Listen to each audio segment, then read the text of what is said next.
Hello everyone, good morning.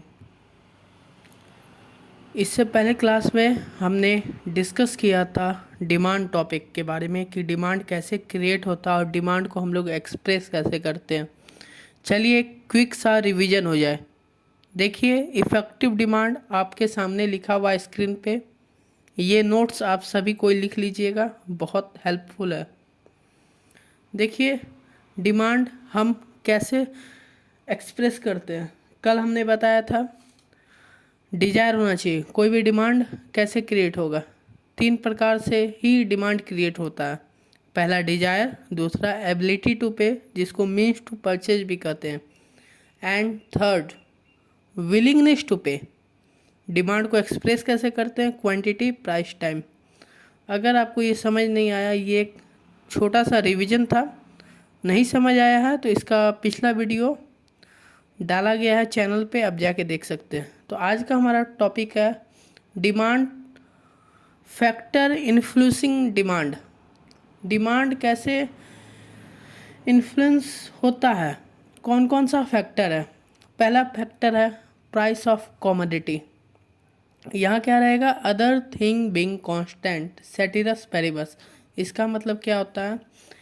ये जो price of commodity है, यहाँ पे केवल हम लोग प्राइस और डिमांड का बात करेंगे और कोई भी बात नहीं करेंगे।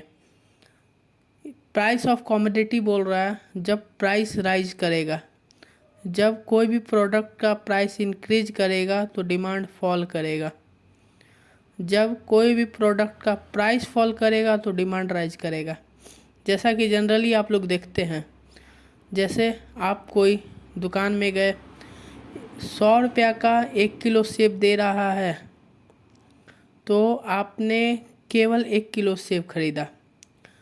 आज 50 रुपया में 1 किलो दे रहा है, प्राइस फॉल कर गया, आपने 1 किलो के बदले 2 किलो ले लिया।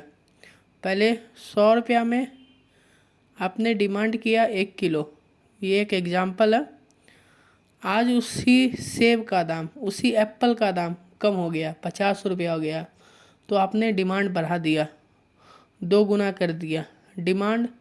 पहले आप 1 केजी लेते थे, अब 2 केजी ले ले। क्यों लिए 2 केजी? क्योंकि प्राइस फॉल हो चुकी है।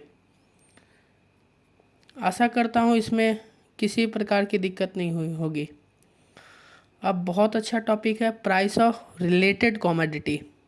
इसमें भी other thing being constant ceteris paribus. तो इसमें गुड्स को 2 प्रकार से बांटा गया। पहला गुड्स तो है सब्स्टिट्यूट्स गुड्स, जिसका दूसरा नाम है कंपीटिंग गुड्स, और इसी को प्राइस ऑफ रिलेटेड कमोडिटी को पहला सब्स्टिट्यूट गुड्स, दूसरा कॉम्प्लीमेंट्री गुड्स। तो सबसे पहले हम समझते हैं सब्स्टिट्यूट्स गुड्स क्या होता है। इसका हम लोग एग्जाम्पल लेते हैं। तो सब्स्टिट्यूट्स गुड्स वो हुआ, ये नहीं तो वो, ये नहीं तो वो, चाय नहीं तो कॉफ़ी, टी नहीं तो कॉफ़ी, घी नहीं तो बटर। ये सब एग्जाम्पल है सब्स्टिट्यूट्स गुड्स का। चाय भी हमें रिफ्रेशमेंट देती है और कॉफ़ी भी हमें रिफ्रेशमेंट देती है। दोनों में कुछ ज़्यादा अंतर नहीं है, पीने से हमें ताजगी का एहसास होता है। और भी इसका बहुत सारा एग्जाम्पल है, ये नहीं तो वो। और इसका हम दूसरा तीसरा एग्जाम्पल का अगर बात करें तो हम बात कर सकते हैं कोक या पेप्सी, बटर या घी। बहुत सारे एग्जाम्पल है सब्स्टिट्यूट्स गुड्स का। चलिए हम इस एग्जाम्पल से आपको समझाते हैं किसका प्राइस बढ़ने से किसके डिमांड पे क्या इफ़ेक्ट पड़ेगा। सबसे पहले सब्स्टिट्यूट गुड्स देखिए। यहाँ पे हमने टी का प्राइस लिखा हुआ है, यहाँ आप देख सकते हैं हमने टी का प्राइस लिखा हुआ है।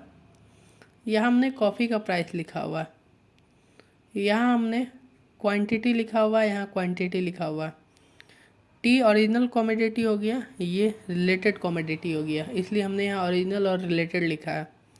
आप यहाँ देखिए प्राइस फर्स्ट में 10 है टी का, आप यहाँ देख सकते हैं कॉफ़ी का प्राइस भी 10 है। क्वांटिटी डिमांड कितना किया जा रहा है 10 रुपया में 100 यूनिट्स। यहाँ भी आप देखिए कॉफ़ी का प्राइस 10 रुपया है तो उसका भी यूनिट्स 100 है, 100 यूनिट्स कंज्यूम किया जा रहा है। अब हम देख रहे हैं यहाँ पे ओरिजिनल कमोडिटी का प्राइस सेम ही रहेगा। रिलेटेड कमोडिटी के प्राइस चेंज होने से ओरिजिनल कमोडिटी के डिमांड पे क्या असर पड़ता है। अभी देखिए प्राइस जब कॉफ़ी का 10 रुपया था तो ओरिजिनल कमोडिटी टी का डिमांड भी 100 रुपया था। अब चल के कॉफ़ी वालों ने सोचा चलो दाम बढ़ाते हैं, प्राइस को इंक्रीज करते हैं, देखते हैं क्या इफ़ेक्ट होता है। उन्होंने 10 से 15 रुपया कर दिया। जानते हैं इससे इफ़ेक्ट क्या हुआ। 15 रुपया कर देने से उनका डिमांड फॉल कर गया। पहले 10 रुपया में 100 डिमांड कर रहे थे, जैसे ही 5 रुपया उन्होंने इंक्रीज किया उनका डिमांड हाफ फॉल हो गया और उनके ओरिजिनल कमोडिटी का जो पहले 100 था वो प्लस 50, मतलब इधर के कस्टमर इधर आ गया। कॉफ़ी पीने वाले प्राइस बढ़ने से इधर आ गए क्योंकि दोनों का काम सेम है, रिफ्रेशमेंट देना है। कॉफ़ी वालों ने सोचा चलो प्राइस कम करके देखते हैं। उन्होंने प्राइस कम किया, 15 से 5 कर दिया। जान रहे हो उनका डिमांड एकदम इंक्रीज हो गया। उनका डिमांड इंक्रीज हो गया, किस कारण से इंक्रीज हो गया, क्योंकि उन्होंने प्राइस को कम कर दिया। उन्होंने जैसे ही प्राइस को कम किया उनका डिमांड एकदम इंक्रीज कर गया।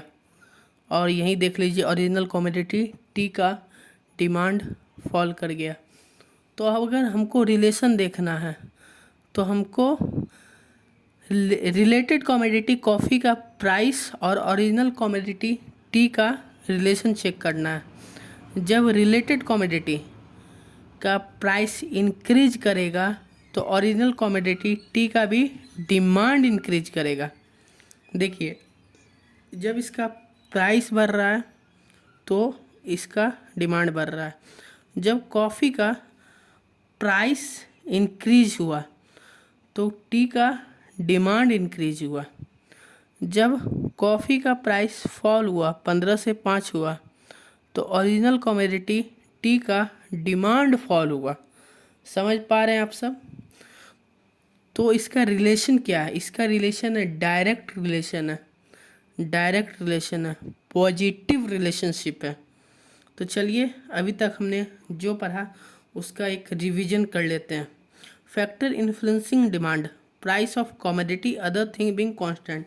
इसमें केवल हम प्राइस और डिमांड का बात करेंगे, इनकम का बात नहीं करेंगे, टेस्ट का बात नहीं करेंगे।